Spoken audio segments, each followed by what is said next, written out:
My name is Lena Hart, and I'm 41 years old. Earlier this spring, I sold my farm for $9.8 million. On my husband's advice, I then called my mother, father, and older sister and told them the farm had failed and I was completely broke. Within a few hours, their reactions confirmed something my husband had suspected for 14 years. And what happened at my parents' 35th anniversary dinner in front of 36 people is the reason I will never answer their calls again. If this story feels familiar, like and subscribe only if you genuinely want to, and tell me where you're watching from and what time it is there. I always like seeing how far these stories travel. Let me take you back to a Tuesday morning in April when I signed the papers that changed everything. The law office smelled of stale coffee and warm toner. I sat across from Grant Holloway with a thick packet spread between us and signed my name 11 times. Every signature transferred another part of my life to North Star Ag Holdings. My 720 acres of certified organic farmland, my supply agreements with 4 grocery chains, my packing shed, and the business I had built under my own name. Aaron sat beside me. When I finished the last page, he reached beneath the table and squeezed my hand once. He didn't say anything. There wasn't much to say. The sale had brought in $9.8 million. 18 years earlier, that land had been a neglected stretch of hard clay my father handed me because he didn't know what else to do with it. My sister Tessa received the valuable parcel, 55 acres near the highway with county water access. She sold it 10 months later for $225,000, spent part of it traveling through Europe, and used the rest as a down payment on a house she could barely maintain. I got the ground no one wanted. I taught myself soil science with library books. I borrowed $55,000 from a farm credit union at 8% interest. During my first 2 winters, I slept in an unheated trailer because every dollar went back into the soil. No one came to help. Not my father, not my mother, not Tessa. They appeared later once the farm began making money. They always seemed to find me when there was something they needed. Grant pushed the final document toward me. After I signed, he shook my hand. "Congratulations, Mrs. Hart. You created something extraordinary." Then he lowered his voice. "Be selective about who hears this." Aaron gave a small nod, as if that warning confirmed something he had already been thinking. On the drive home, he switched off the radio and glanced at me. "Before you call your family, I need you to listen to me." That evening, we sat at the kitchen table. Aaron had a yellow notepad in front of him. At the top was a number I had never seen him write down before, $291,000. "That's what your family has taken from you over the past 14 years, he said. "Cash, bills I paid, loans that were never repaid. I kept track." I stared at the figure. "Aaron, last spring, your mother called you crying because she needed $12,000 for the roof." He turned the page. 2 weeks later, she posted pictures from a cruise. I said nothing. Then there was the $7,500 for Kira's school fees. Tessa uploaded a photo of a new handbag that cost almost the same amount. She said Mark bought it for her. And when you broke your shoulder in that tractor accident, not one of them came to see you. Your mother called the next week asking for money toward a new car. The faucet dripped behind us. "If you tell them about the sale," Aaron said, "they'll suddenly become affectionate. They'll call constantly, send gifts, and act like they've always cared. You'll never know whether any of it is real." I pushed my chair away from the table. "They're still my parents." "I know. That's exactly why we need to find out." He set down his pen. "Tell them the farm was foreclosed. Say the bank took everything and you're left with nothing. Then watch what happens. And if you're wrong, I'll admit it. I'll take you to their house myself and apologize." I looked at the notepad. 14 years of payments and emergencies. Not one entry showed anyone asking how I was doing. "If I've misjudged them, I'll apologize too," I said. "I want to be wrong." "I know you do." He reached across the table and held my hand. The next morning, I sat on the edge of the bed and searched through old messages from my father's number. I hadn't spoken to him directly in months. Usually, my mother contacted me first, and almost every call ended with a request. That was when I noticed a conversation in a family group chat I hadn't even known existed. I had apparently been removed from it 7 months earlier. One message from Tessa read, "Just sound upset when you call her. She always sends money when you do." My mother had answered 2 minutes later, "I know. Next week I'll tell her the gutters are leaking again." I read the exchange more than once. This wasn't my mother having a bad day. It wasn't a desperate request made in the moment. They had worked out a system based on the fact that I couldn't refuse my mother when she cried. I kept scrolling. Tessa asked which story they should use next. My mother suggested waiting until after harvest, when I would have cash available. There were messages about how to make Kira's school expenses sound urgent. My mother even coached Tessa on the wording. 14 years, $291,000, and they had a plan for every request. I put the phone down and pressed my hands against my legs until they stopped shaking. I didn't cry. Something in me simply settled into place. The truth had been there for years, but now I could finally see its shape. I picked up the phone and went downstairs. Aaron was at the counter pouring coffee. He looked at my face, put the mug down, and waited. "I'm calling them now," I said. He nodded.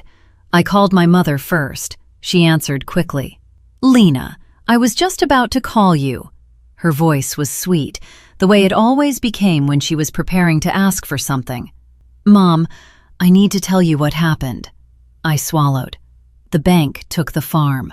The debt was bigger than the property was worth, so I had to sell everything to cover it. There was a pause. Not the kind of pause someone makes after hearing that their child has lost everything. It sounded more like she was adjusting numbers in her head. "What does that mean?" she asked. "What about the money I was expecting next month?" I shut my eyes. "There won't be any money, Mom. I lost it all." She let out a long, annoyed breath. "Let me talk to your father. I'll get back to you." She didn't ask where I would live. She didn't ask whether I was safe or what I planned to do. The first thing on her mind was the next payment. I called Tessa. "You're not serious," she said immediately. "Kira's tuition is due next month." "I'm sorry. The farm is gone. I have nothing left." "You always do this," she replied. "You always find a way to make everything about yourself." Then she ended the call. I put the phone on the table. Aaron sat opposite me with both hands resting on the wood. "No one asked if I was okay," I said. He didn't answer. He didn't have to. A moment later, my phone buzzed. It was a notification from the family chat, the one I apparently still had access to. The messages were coming quickly. My mother wrote, "Lena has lost everything. I knew letting her manage that farm alone would end badly." Tessa replied a few minutes later, "I always knew that place would collapse. She should have gone to university like I did." Then Mark, Tessa's husband, added, "So what happens with Kira's tuition now?" My father said nothing. His name was still at the top of the chat, but there was no message from him, not one word defending me. My mother wrote again, this time in capital letters, "Do not give her money. She brought this on herself." I read every message slowly. Aaron had told me not to leave the group, not so I could spy on them, but so I wouldn't have to rely on anyone else's version of what they said. I could see their names and their words for myself, written almost immediately after they learned I had lost everything I'd spent 18 years building. Tessa followed up. "She's been wasting money for years and pretending to be more successful than she is. This was inevitable. Wasting money."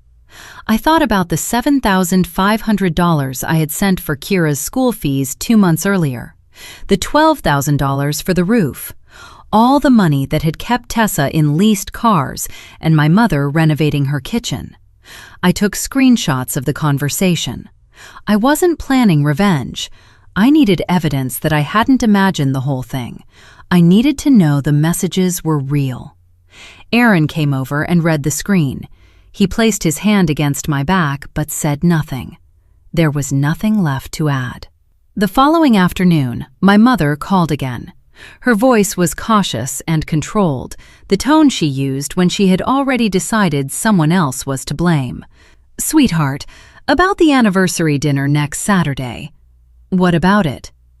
"Your father and I have talked, and we think it might be better if you skipped this one." I held on to the edge of the counter. "You're asking me not to come?" "Don't say it that way," she sighed. "You're going through a difficult time, and people will ask questions. I don't want anything to spoil the evening." I let that sit for a moment. She wasn't worried about what I was going through.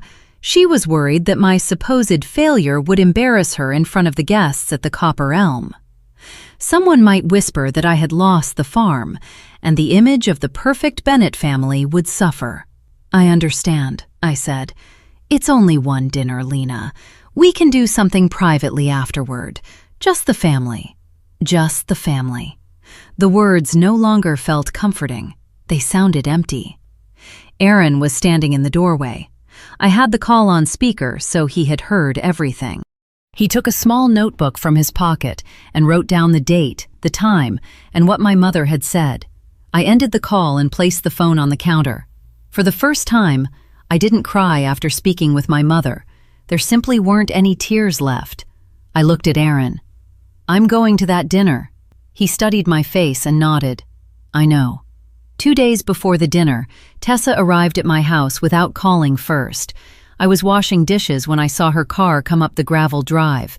She got out wearing expensive leather boots, the same month she had told me she couldn't afford new school shoes for Kira. She didn't knock. She came in through the side entrance as if she still had the right. "We need to talk." "Hello to you too." She stayed standing in the kitchen with her arms crossed. "You claim you're broke, but you still have this house. This house belongs to Aaron and me. Then sell it. Give me my portion." I put the dish towel down. "Your portion of what?" "Mom and Dad raised both of us. They fed us, clothed us, and paid for things. You owe this family. You got the highway property. You sold it for $225,000. I got the clay field nobody wanted and made it productive." "That's not the same thing," she said, waving her hand. "You didn't go to university. You didn't have the same expenses." Aaron entered from the hall.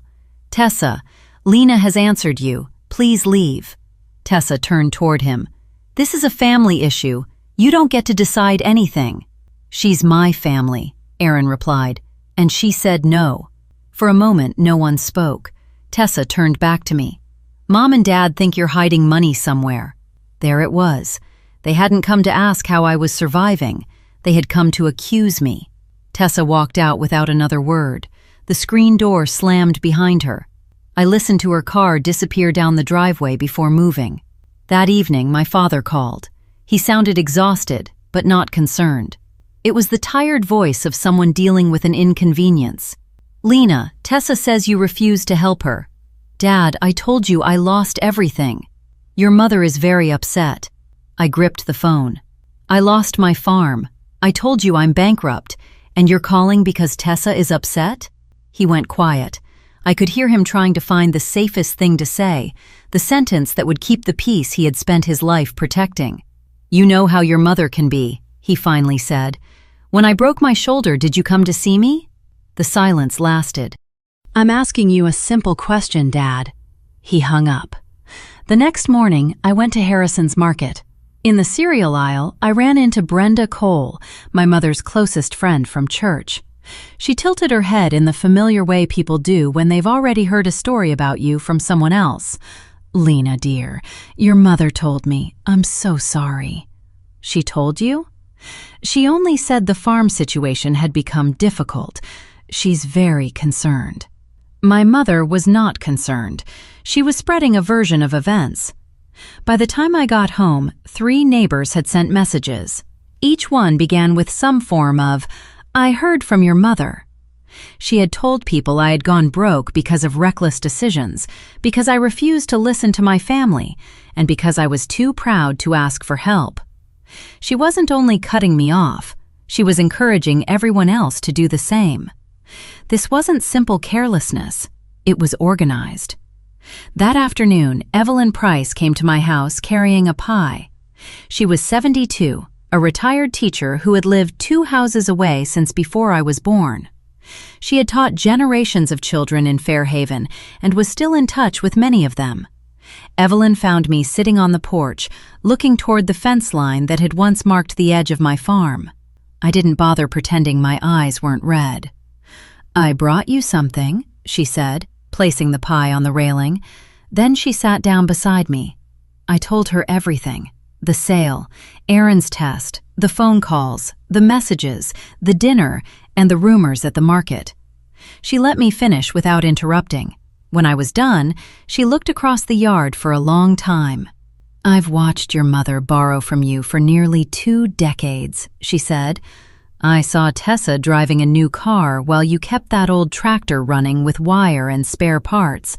I saw what was happening." She turned toward me.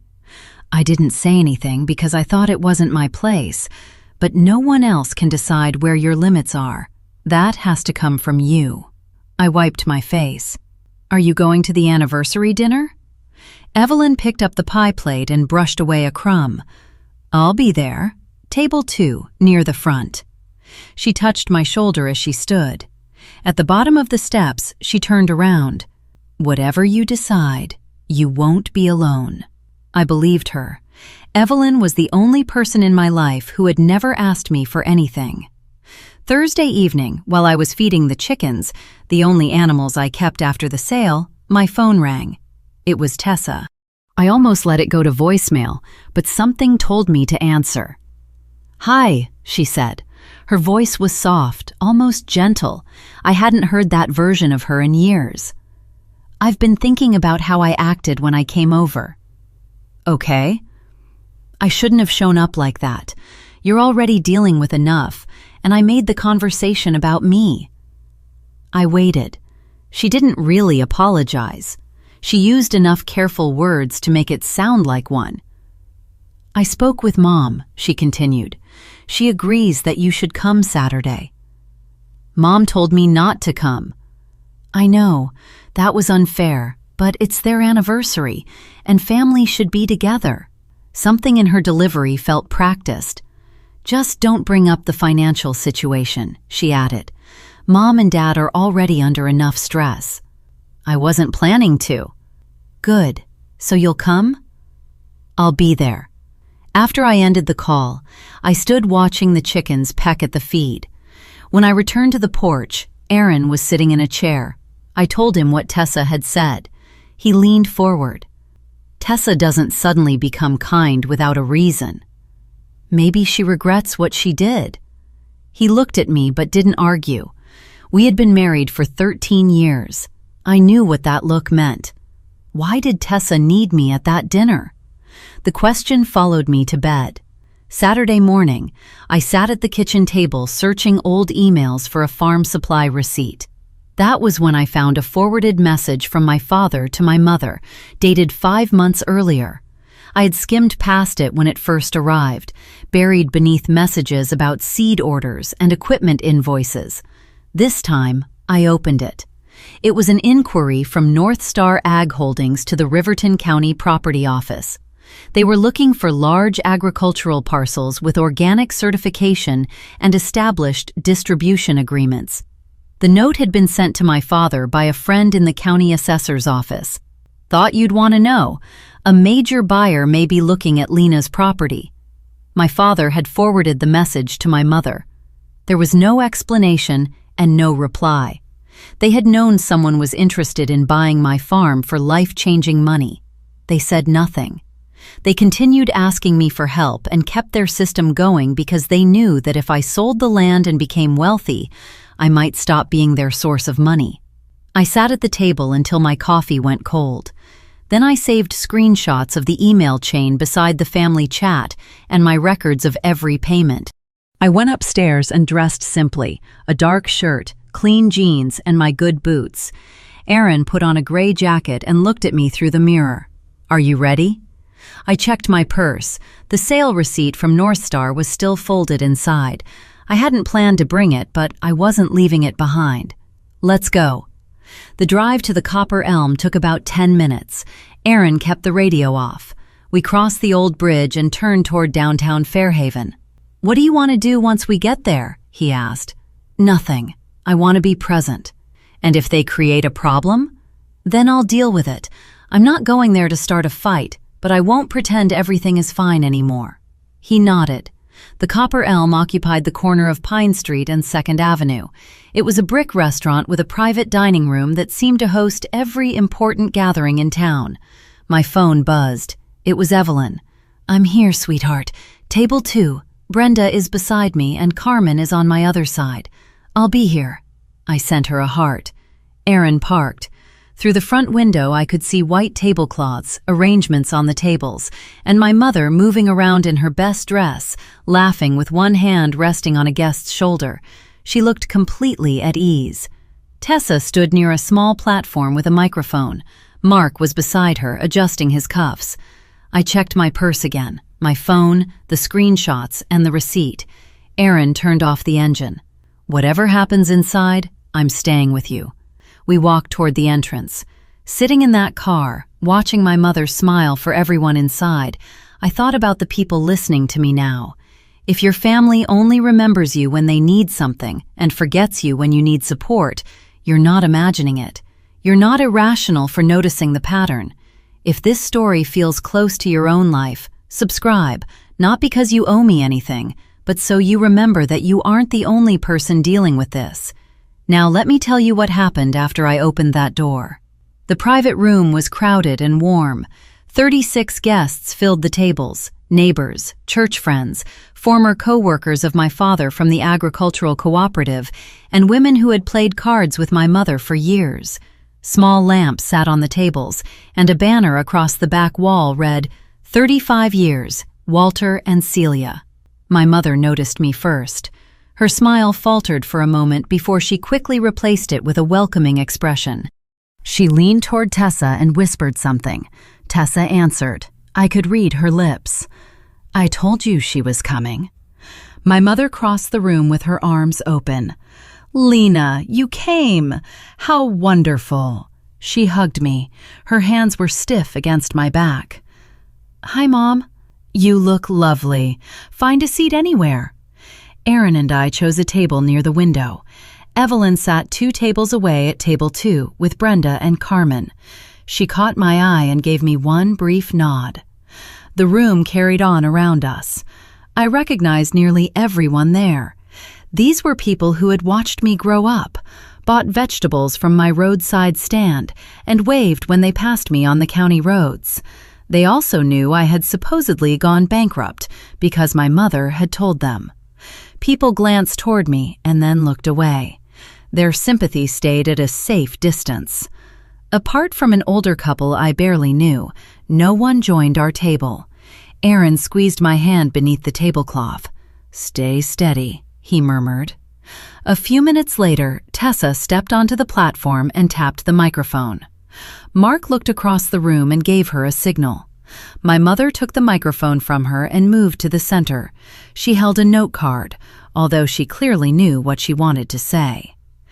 "Thank you all for coming tonight," she began. 35 years together. I can hardly believe it." People laughed and applauded. My father stood beside the cake table with his hands clasped in front of him, wearing the same expression he always used at public events. "We've been fortunate," my mother continued. "We have a comfortable home, good friends, and 2 wonderful daughters." She turned first toward Tessa. "Our oldest, Tessa, who earned her degree, built a beautiful family and gave us our brilliant granddaughter, Kira. We couldn't be more proud." Tessa smiled brightly. Mark put his arm around her. Then my mother looked toward me. "And our youngest, Lena, who has always worked hard out in the fields." That was all. She didn't mention the company I had created, the certifications, the grocery contracts, or the years of work that had made the farm valuable. I was simply someone who worked in the fields. Aaron's fingers tightened around mine. "Family stands together," my mother said, raising her glass, "through everything." The guests lifted their glasses. I lifted mine too, even though it held only water. Evelyn did not raise hers. She watched my mother with the same expression she wore when she caught someone confidently blaming a teacher for a child's cheating. She looked at me. I looked back. We both understood. Tessa took the microphone before anyone else could speak. "Since we're already celebrating," she said, "Mark and I have some good news of our own." The room focused on her. "We've put a deposit on a house in Willow Creek Estates." People gasped and applauded. Willow Creek was the most expensive development in the county, with stone exteriors and oversized garages. Owning a home there was supposed to mean you had made it. My mother covered her mouth. "Oh, Tessa." She pulled my sister into a hug. "I'm so proud of you." I watched from the table. Tessa and Mark didn't have the money for a house there.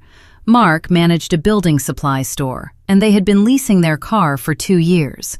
Only 2 months earlier, Tessa had told me she couldn't cover Kira's school costs without my help. Now she was announcing a new home. Then she turned toward me in front of everyone. "And I want to say something to my little sister. Lena, I know things are difficult for you right now. When we move out of our current house, you and Aaron can rent it from us. We'll give you a family rate." The room reacted exactly as she wanted. People smiled. Someone pressed a hand to their chest. One woman dabbed at her eyes. I sat still. That was why Tessa had wanted me there. Not because she felt guilty. Not because she missed me. She needed the bankrupt younger sister in the room so her announcement would look even more generous. My hardship was part of her presentation. I smiled and nodded. "Thank you, Tessa." The words felt dry in my mouth. Aaron leaned close. "Now you understand." "Yes," I whispered. "Now I do." About 15 minutes later, the speeches ended and everyone broke into smaller conversations. Guests moved toward the buffet, and someone turned up the background music. Mark came to our table. He pulled out the empty chair beside me and sat down as though he wanted the conversation to seem private. "Lena, can I ask you something?" "Of course." He took a folded document from his jacket and placed it in front of me. "It's a standard consent form.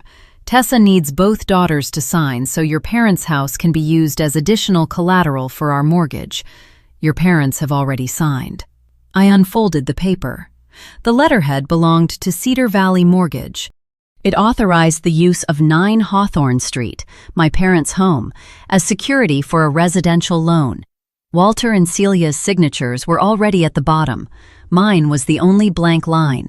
"It's only paperwork," Mark said. "The bank requires it. Your parents are comfortable with the arrangement."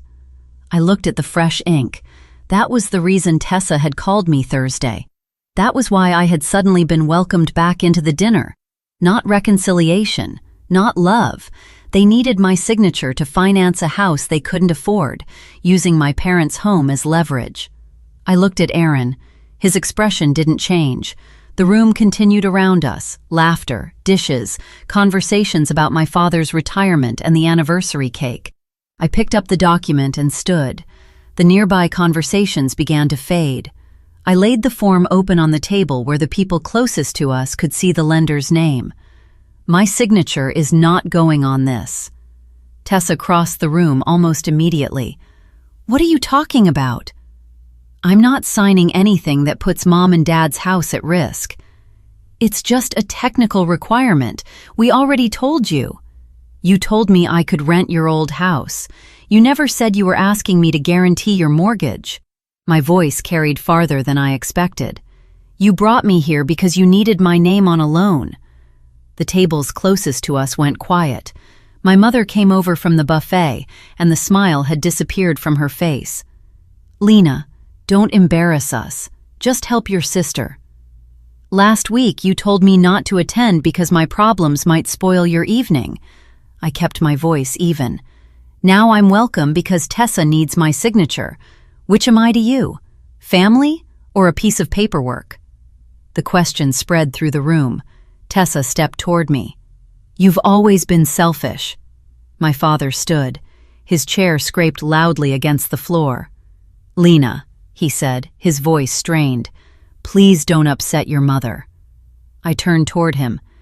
"Every time you ask me to keep the peace, I lose another part of myself." Carmen set down her glass at Evelyn's table. "Can someone explain what's happening?" Tessa's face reddened. She wasn't embarrassed. She was furious. "Do you know what it's been like for me?" she demanded, speaking to the room more than to me. "All anyone ever talks about is Lena's farm and Lena's organic produce. Whenever her name comes up, it's like I'm invisible." My mother grabbed her arm. "Tessa, stop." Tessa pulled away. "I'm the one with the degree. I'm the one who went to college. I'm the oldest. But she digs in the dirt, and everyone treats her like she's some kind of hero." No one moved. 36 people stared at her beside the anniversary cake. Mark stepped toward her. "Tess, enough." She ignored him and kept her eyes on me. "You only mattered because you had money. Now that it's gone, what exactly are you?" The room became completely still. Evelyn stood from her chair. She didn't raise her voice. "Tessa, you just told everyone here that your sister has value only when she can pay for things." Tessa opened her mouth, but no answer came. Evelyn continued. "Did you hear what you said?" My mother pointed at me. "This is her fault. She came here to humiliate us." "She hasn't humiliated anyone," Evelyn replied. "She asked one question. Tessa answered it." The room shifted. People looked from Evelyn to my mother, then to me. I still hadn't said what I came there to say. I pushed my chair back carefully and stood. "I'm not bankrupt." The words landed heavily. I sold the farm to North Star Ag Holdings a few days ago for $9.8 million. The contract was signed in Grant Holloway's office on Tuesday morning. My mother's face turned white. Aaron gave a small nod. "My husband asked me to tell you I had lost everything, not to play a cruel trick, but to see how you would respond." I reached into my purse and took out the folded sale receipt. I opened it and placed it on the table. "Within 1 day, Mom, you told me not to come to your anniversary dinner because I would affect the atmosphere. Tessa blocked my number, then opened communication again when she needed my signature. Dad, you never defended me." I took out my phone and held up the family chat. "And this is what you wrote, Mom. Do not give Lena money. She brought this on herself." Brenda covered her mouth. Carmen leaned forward. Evelyn remained still, her hands folded. My mother's voice tightened. "You deceived us?" "I told you I had nothing, and you proved that was true within a day. The only thing I hadn't lost was money." No one spoke. Tessa lowered herself into a chair. Mark moved toward the exit. "There's something else," I said. I opened the email chain and held the phone toward my father. 5 months ago, a friend of yours in the assessor's office forwarded you a message. North Star was looking for organic farmland in this area. Specifically, they were asking about my property. My father's jaw tightened. He didn't need to read the screen. "You sent that message to Mom. You didn't warn me. You didn't ask what I wanted. You both knew a major company might buy this farm, and you kept asking me for money anyway." Brenda slowly turned toward my mother. Carmen did the same. "Why?" I asked. "Because you might have made a rash decision," my mother said. "We were trying to protect you." Evelyn's voice came from the front table. "Celia, everyone here knows you've been borrowing from Lena for 18 years. Don't call that protection now." A murmur moved through the room. My father stood with his hands at his sides. He didn't deny what I had said. He didn't offer an explanation. He only looked smaller than he had earlier that night, a 64-year-old man in a rented dining room, while the family he had spent his life preserving came apart around him. My mother recovered first. "That's not what happened," she insisted. "We were concerned you'd make a reckless choice. That's what parents do." Evelyn didn't look away from her. Not when they hide information so they can keep taking money. My father sat down without speaking. I folded the receipt and placed it back in my purse. I didn't come here to punish anyone. Mom told me this dinner was about family, and I wanted to believe her. My mother's lip trembled. I knew by then that it wasn't guilt, it was anger. But I finally understand the condition attached to this family, I said. I have to be useful. I have to keep writing checks. I have to stay quiet while the money disappears. And once I have nothing left, I'm asked to leave. I looked at my mother, my sister, and my father. Starting tonight, no one in this family will receive another dollar from me. Not because I'm trying to hurt you. I finally understand that I can't buy love from people who never intended to sell it. Then I turned to Evelyn. Thank you for seeing me. Her eyes shone, and she nodded once. Aaron stood, buttoned his jacket, and placed his hand against my back. We walked out together. The room was so quiet that I could hear my shoes against the wooden floor. That sound, the sound of walking away, used to frighten me. It didn't anymore. No one called after us. No one followed. Outside, the parking lot was dark. Light from the restaurant stretched across the pavement in pale rectangles. Aaron opened the passenger door. I got inside, and he started the engine. "You all right?" he asked. I leaned back against the seat. The pressure I had carried for 18 years loosened for the first time. For the first time in 18 years, I said, yes. 2 days after the dinner, my phone began filling with messages. My mother sent the first one. "Sweetheart, I'm sorry. I reacted badly because I was shocked. Can we meet and talk?" Tessa wrote 6 hours later. "I know I handled things wrong. I've been under so much pressure. Let's have lunch, just you and me." My father sent the longest message I had ever received from him. It was 3 paragraphs long. He used the word sorry 3 times and proud once. He had never used either word with me before. I read the messages at the kitchen table while my coffee cooled. Aaron was across from me reviewing a medical bill. He didn't need to ask what they said. "When they thought you had nothing, they vanished in a day," he said. "Once they learned you had $9.8 million, they came back 2 days later." He put down his pen. Same people, same quick change of direction. I read the messages again.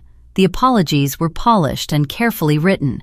Every sentence seemed designed to reopen contact, not because they had suddenly understood what they had done, but because the money was still available on the other side of that door. I didn't answer any of them. Instead, I opened the family chat and typed, "I need space. Please don't contact me for now."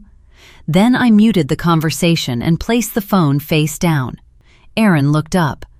"What do you need?" "Nothing," I said. "That may be the point." When I left that restaurant, I felt something I hadn't felt in 18 years, the feeling of standing on my own ground.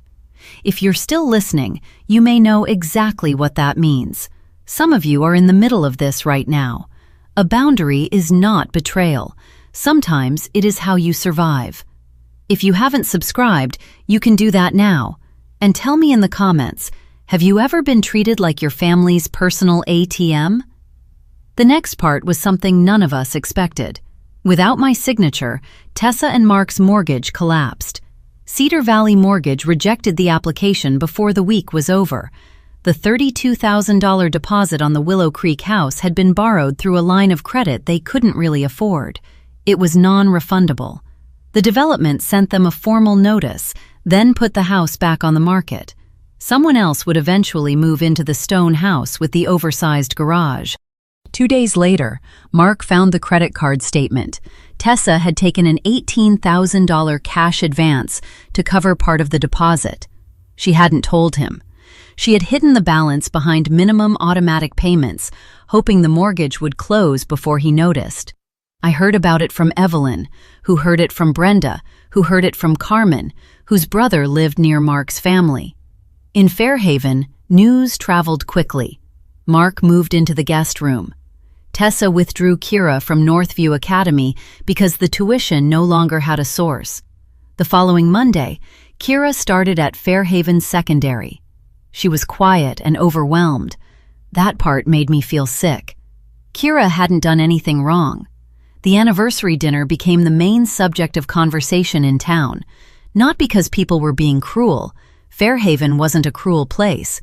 People were talking because they had discovered that the family they thought they knew had been held together by borrowed money and years of silence. At church, a deacon's wife named Miriam Watts approached my mother. "Celia, is it true you told people not to help Lena?" My mother didn't answer. She picked up her purse and left the service before it ended. For the first time in 35 years, no one saved her a seat at Grace Baptist. A week after the dinner, someone knocked on my front door. It was my father, alone. There was no car in the driveway. He had walked nearly 2 miles from town in his old canvas jacket and the cap he wore whenever he went to the hardware store. He stood on the porch holding his hat in both hands. He looked much older than he had at the restaurant. "I'm not here to ask for money," he said. "All right. I came because I owe you something. Not money. The truth." I opened the door wider. Aaron was in the kitchen. He poured my father a cup of coffee, set it on the table, and went outside without saying anything. My father wrapped both hands around the mug. For a while, he stared into it. "I knew what your mother was doing," he said. "I knew Tessa was part of it. I watched them call you, cry to you, and receive money every time. And you never stopped them." "No." His voice broke.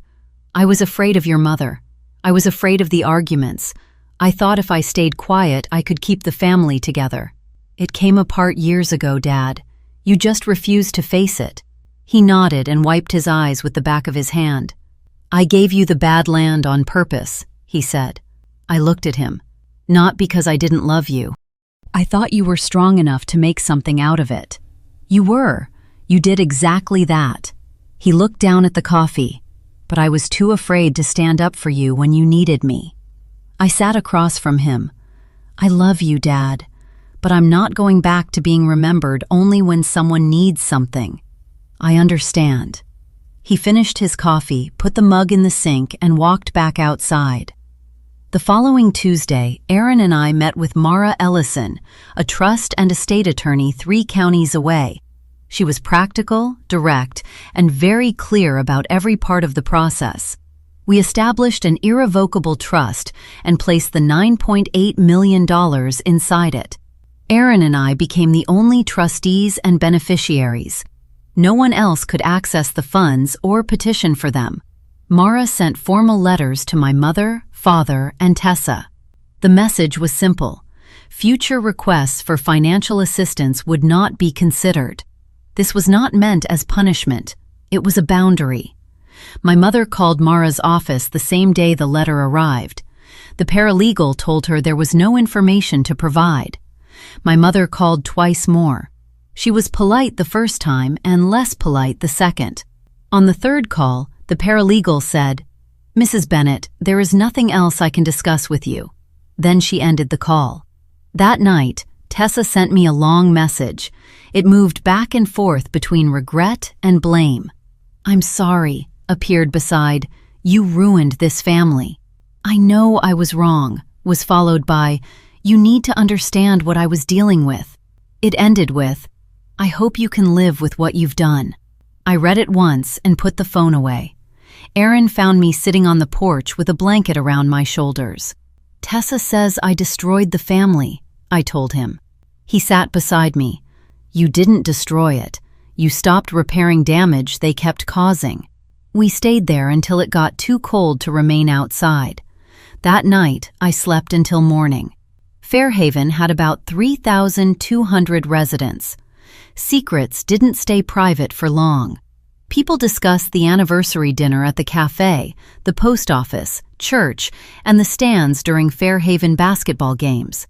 By the end of the month, most people believed a version of the story close to the truth. Evelyn confirmed enough of it that no one had much reason to doubt it. Brenda called me one Wednesday. "Lena, I owe you an apology. When I saw you at Harrison's, I believed what your mother had told me. I should have asked you directly. It's okay. It isn't. I should have known better. 2 days later, I received a card from Carmen.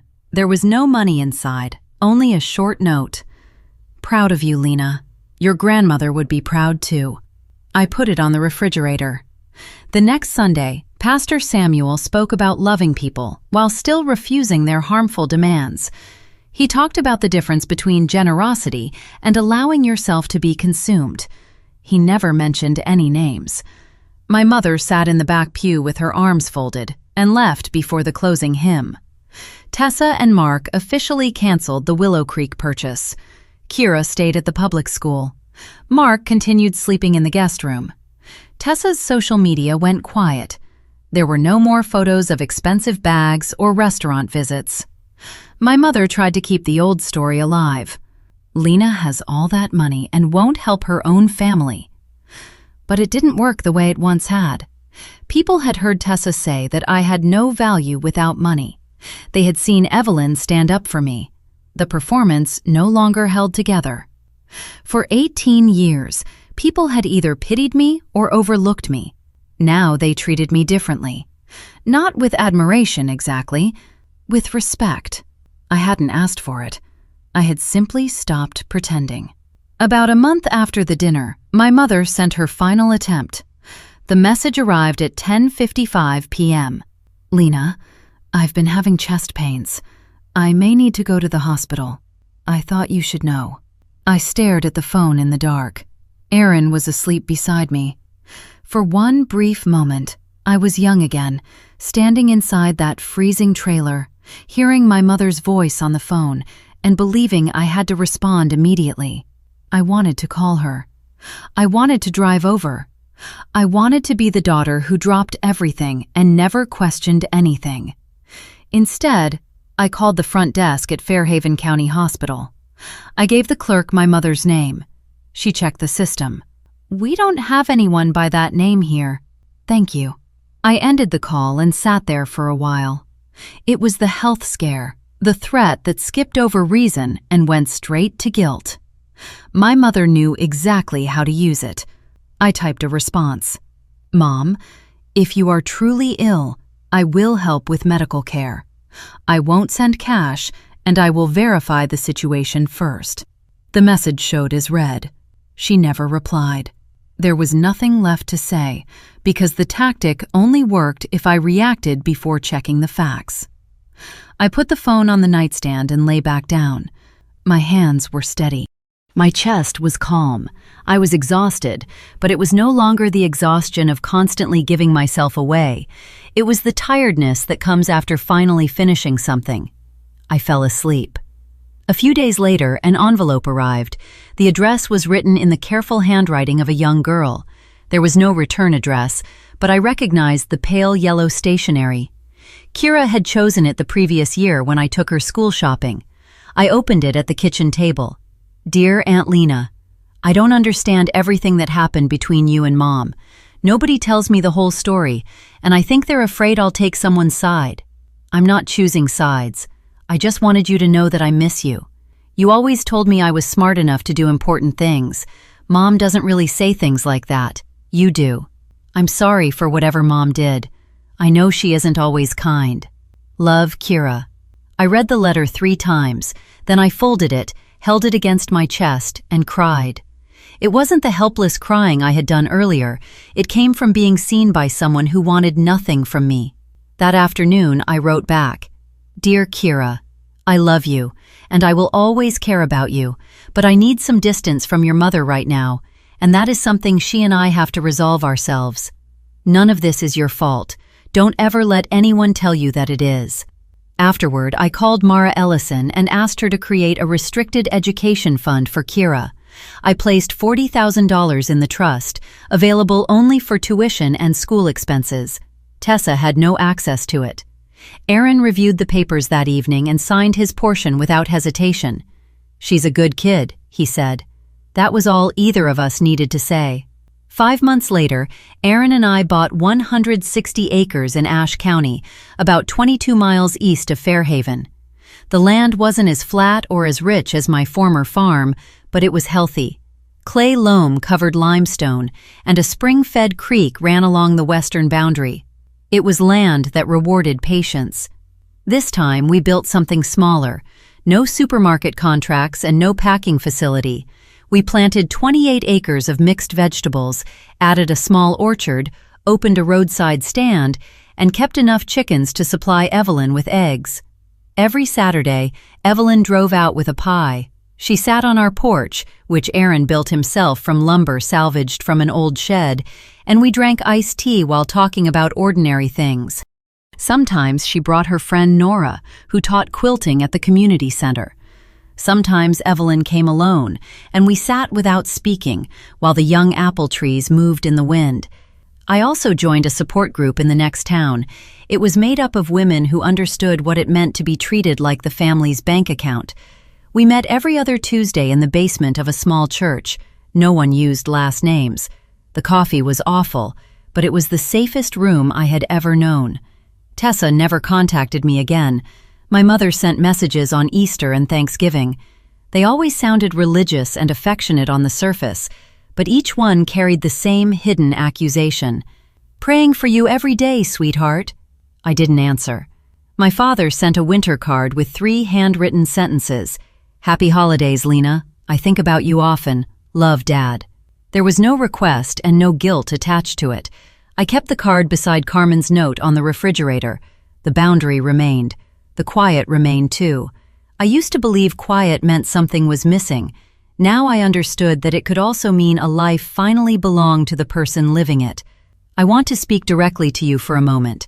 For 14 years, I believed I was the problem. I thought I never gave enough, worked hard enough, or loved my family correctly. Whenever my mother cried on the phone, I assumed I had to fix things. Whenever Tessa criticized my education, my work, or the way I lived, I accepted it as something I deserved. I told myself that was normal in families. I thought people hurt each other because they cared. Aaron saw what I couldn't. He saw someone working 70-hour weeks through heat, cold, debt, and exhaustion to build a real business, then giving parts of it away to people who never asked how she was holding up.